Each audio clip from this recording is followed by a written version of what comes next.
વરિષ્ઠ પત્રકાર જગદીશ મહેતા આપણી સાથે જોડાયા છે. જગદીશભાઈ સાથે વાત કરીશું. જગદીશભાઈ, અનિરુદ્ધસિંહ જાડેજાને કોર્ટનો આદેશ મળી ગયો છે. આખો કેસ તમે કેટલાય વર્ષોથી ગોંડલ પર ખૂબ બધું તમને ખબર છે આખા કેસ વિશે.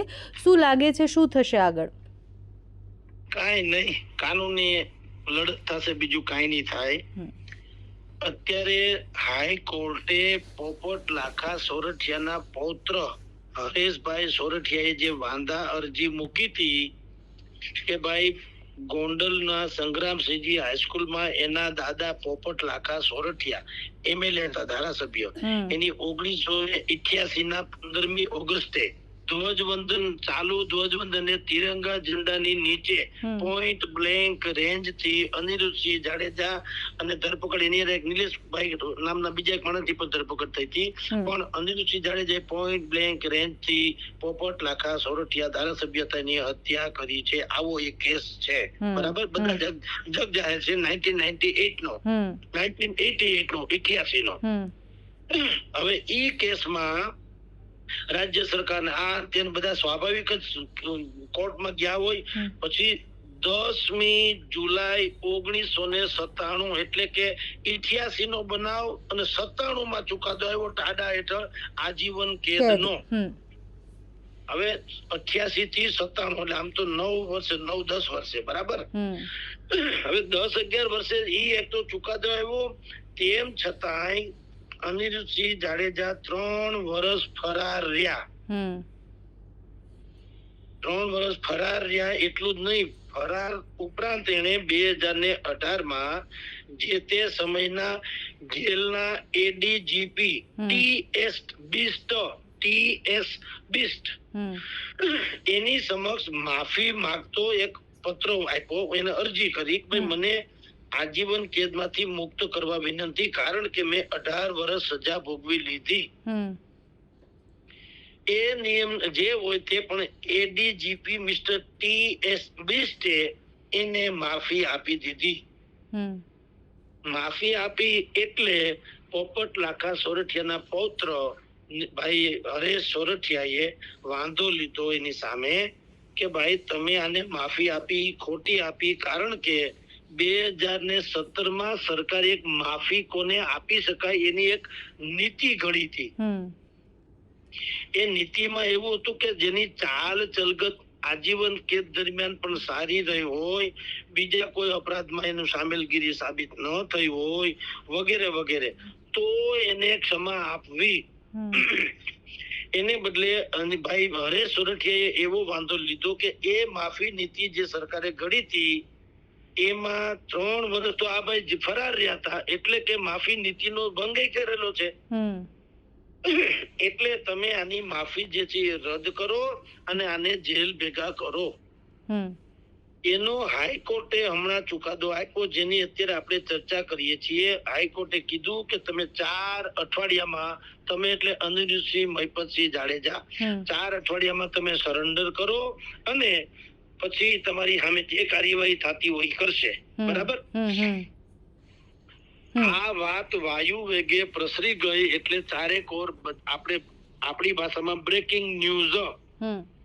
અને એના હરીફ જેટલા લોકો હોય, ભાઈ અનિરુદ્ધસિંહ મહિપતસિંહ જાડેજા એના જે હરીફ જૂથ હોય એને એમ લાગ્યું કે દિવાળી લગભગ ઢુકડી આવી ગઈ, મીંડા ફટાકડા ફોડવા. પણ એવું કાંઈ છે નહીં. અત્યારે હાઈકોર્ટે આદેશ કર્યો એટલે 4 અઠવાડિયામાં ઈ આવી દોડે બાંધીને તમે અનિરુદ્ધસિંહ લઈ આવો ને એને જેલના હારિયા પાછળ જોવા મળે ને, આવું કઈ નથી થવાનું. હોય શકે તો કોણ? સામાન્ય માણસ હોય તો. આ સામાન્ય નથી, અસામાન્ય છે. આરોપી પણ હાઈ પ્રોફાઇલ છે અને ઘટના એટલે કે જે કૃત્ય થયેલું છે હત્યાનું એ પણ અસામાન્ય છે.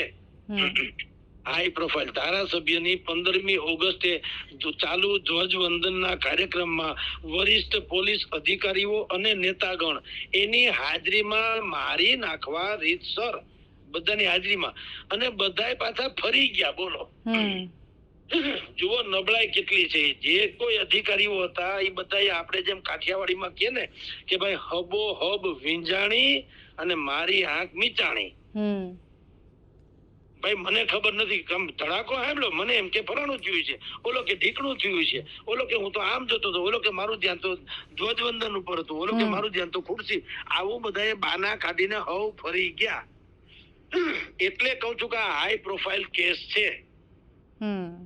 એટલે 4 અઠવાડિયામાં રજૂ થઈ જવાની બધી વાત બરોબર, પણ આની પાસે એટલે કે અનિરુદ્ધસિંહ મહિપતસિંહ જાડેજા પાસે હજી આ કોર્ટનો જે આદેશ આવ્યો છે એને સુપ્રીમમાં પડકારવાનો અધિકાર છે.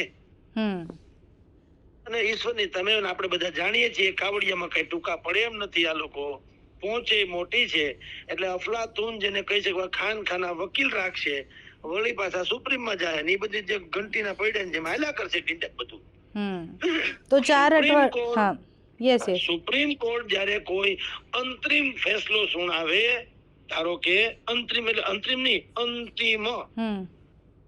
અંતરિમ એટલે વચગાળાનો ને અંતિમ એટલે છેલ્લો ચુકાદો સુપ્રીમ કોર્ટ ખેંચી સુનાવે પછી આપણે એની ડિબેટ કરીએ તો આપણને લાગે કે હવે બરાબર છે. અત્યારે ખાલી આને શું કહેવાય ખબર, આ કેસમાં જે હાઈ પ્રોફાઇલ કેસ છે એમાં અપડેટ આવ્યું છે. જેમ આપણા વોટ્સએપમાં અપડેટ આવે ને કે હવે તમે આમ કરી લેજો, ઈ અપડેટ જેમ આવે છે એમાં અપડેટ આવ્યું, બાકી કોઈ સુનામી, ભૂકંપ કે હાહાકાર કે બ્રેકિંગ ન્યૂઝ એવું કાંઈ છે નહીં. જી જગદીશભાઈ, આટલા સમયથી આ કેસ પર આપણે ઘણી બધી ચર્ચાઓ પણ કરી છે. અમિત ખૂંટનો કેસ, એમાં પણ અત્યારે અનિરુદ્ધસિંહ જાડેજા એમના દીકરા પર લટકતી તલવાર જેવો કિસ્સો છે. હવે આ કેસમાં એમને સરેન્ડર કરવાનું કીધું છે. શું ખરેખર અનિરુદ્ધસિંહ સરેન્ડર કરશે કે પછી પોલીસને શોધવા જવું પડશે? કોઈને કાંઈ સરેન્ડર કરવું ભાગે શું કામ?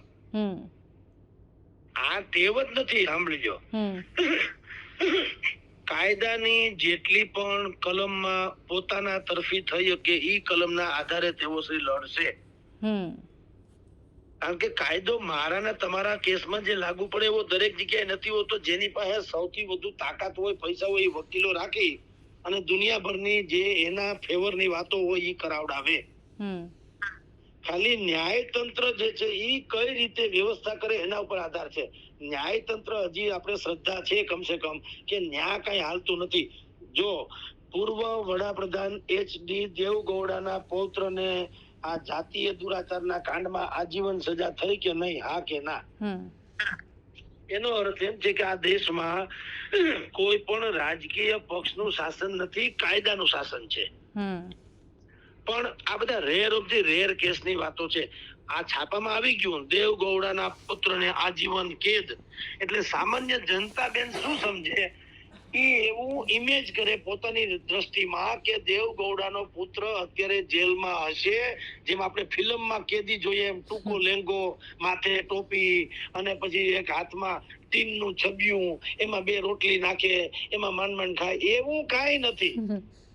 ઈ તો એ માલ મલીદા ખાય, ટેસડા કરે, જેલમાં જાય બોજ્યો ભાઈ. ઈ તો વકીલોની ફોજ રાખીને વળી ઉપર લડશે. અત્યારે તમે દેવગૌડાના પુત્રને જોવા જાઓ, પૌત્રને જેને આજીવન કેદ થઈ છે, ઈ 5 સ્ટાર હોટલ ને ઝાંખું પાડે એવા એના નિવાસ સ્થાનમાં કાજુ બદામ ખાતા હશે.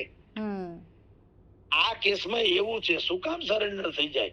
અનિરુદ્ધસિંહ જાડેજા સરેન્ડર થવું હોત આ કેસના જે હાઈ પ્રોફાઇલ કેસ છે એમાં તો અમિત ખૂંટ જેવા સામાન્ય કેસમાં, સામાન્ય એટલે એમાં એનો આરોપ છે, સીધી વાત નથી.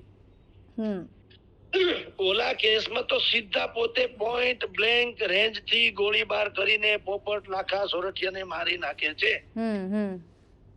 અમિત ખૂંટ કેસમાં એવું નથી, શંકા બંકા છે સુસાઇડ નોટના આધારે. તો એમાં જો ઈ ફરાર રહેતા હોય તો પોપટ લાખા સોરઠિયામાં હાજર થયું કોઈ દી માનવામાં આવે?